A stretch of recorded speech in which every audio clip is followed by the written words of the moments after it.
I'm Ron Medlicott. I'm a whistleblower, and I hope you'll find what I have to say interesting, because believe me, it concerns you. One of the problems that I've encountered in my previous career working as a job network recruitment consultant for a short period was the problem of fraud in the system. And I'm not talking about fraud by welfare recipients, I'm talking about fraud by the system. CES staff who engaged in breaching competitions.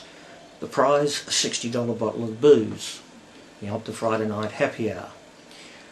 Working as a job network recruitment consultant, some of my peers were using breaching legislation to sign up people, get them breached after they'd received the federal government's $3,000 sign-up grant. Once the person was breached, they'd sign up somebody else. The worst rorter of all was the Howard government. The Howard government actually introduced breaching quotas, and between the 1st of July 2000 and the 30th of June 2002, something like 600,000 welfare recipients had the dole weeks, about 13 weeks, for such pathetic reasons as being 10 minutes late for an interview because the bus was running behind time. These people were defrauded of legitimate welfare entitlements. Now, I'm making a submission to a federal government inquiry that's looking at compliance measures set in place by Centrelink. These are penalties imposed for welfare recipients who do not meet their contractual obligations. There are compliance review panels. There are compliance failure penalties.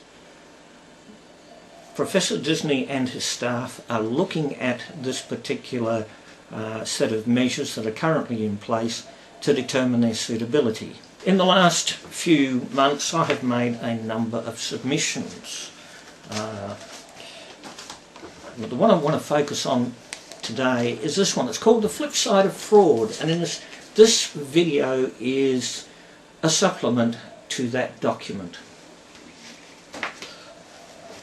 I'm sure you've heard all the phrase a wolf in sheep's clothing. Most of the people who work in Centrelink, there's more than 40,000 of them, are honest, hard-working, decent people. But within their ranks are wolves in sheep's clothing. In more modern terms, you can call them Godwin Gretsch clones.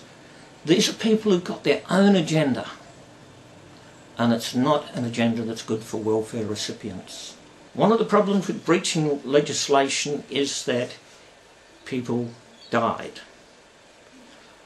When people have no other means of support but a welfare benefit, if you turn it off, someone who suffers from asthma can't buy an asthma puffer. So what happens? They get an asthma attack, no medication, they die.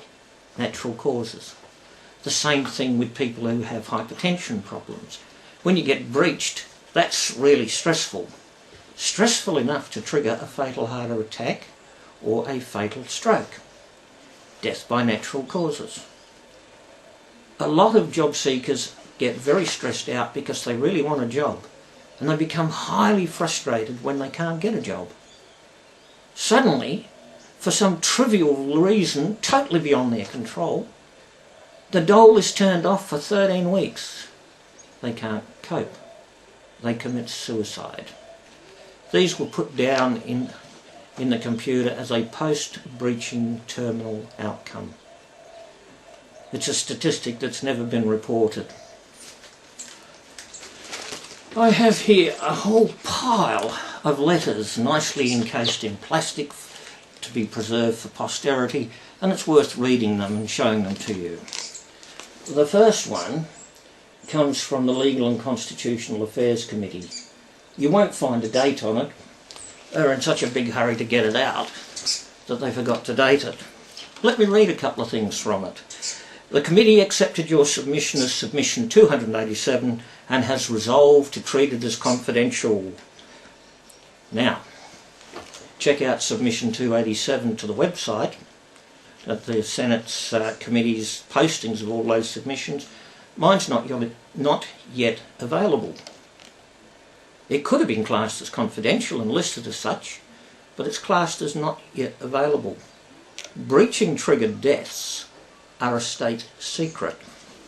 We're not talking ancient history. Here's another Senate suppression order.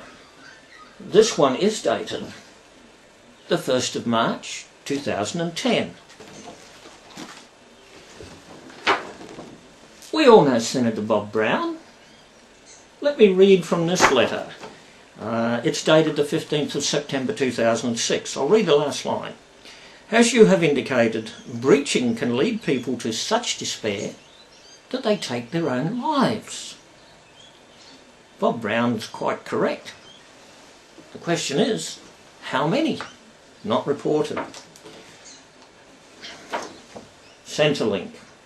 This one is written by the Assistant Secretary, a gentleman named Neil Skill, and this letter is dated the 18th of May 2010. Reading from the second paragraph. Centrelink collects compliance data on behalf of the Department of Education, Employment and Workplace Relations. Centrelink does not collect post-breaching terminal outcome statistics and therefore is unable to assist you with your request for this information. I've been trying to get that information for 7 years. Now you know why it's not available. From Mark Abib, the current Employment Minister. Very hard to read what the date is because it's quite blurry, but it looks like the 1st of June or the 11th of June 2010. Let me read this to you. On the specific question you raised concerning claims that others have mentioned to you of there being records maintained of post-breaching terminal outcomes, there's no official record of this by the Department of Education, Employment and Workplace Relations, its successor departments, nor by Centrelink. Excuse me? Centrelink does have those statistics. They just make sure they don't pass them on to the Minister of Employment. It's called plausible deniability, which means I won't ask and you don't tell me. Breaching triggered deaths, as Tony Abbott has pointed out in the deaths of 4 ceiling insulation installers, are a crime. At least manslaughter, and in my home state of South Australia they could even be felony murders, which means no statute of limitation. So here's the Australian Federal Police approach, or their viewpoint on the matter. I would make the point that this letter is classified confidential and I'm not allowed to give out copies of it. But it's dated the 7th of July 2004, and here's what the Federal Police thought of welfare recipients who died as a result of being breached, possibly defrauded through breaching quotas. Our Operations Monitoring Centre has assessed this matter, taking into account a number of factors including the gravity/sensitivity of the matters, the current investigational workload, available resources, and whether any Commonwealth laws have been breached. Nice choice of word there. Well, they didn't want to investigate. They could send 10 police officers to Centrelink to help investigate Reuters, but it was quite apparent that, gravity sensitivity, there's not enough sensitivity with the deaths of welfare recipients to worry about investigating them. I wonder, if you're a welfare recipient, what do you think about that? Thank you for listening. I'm Ron Medlicott.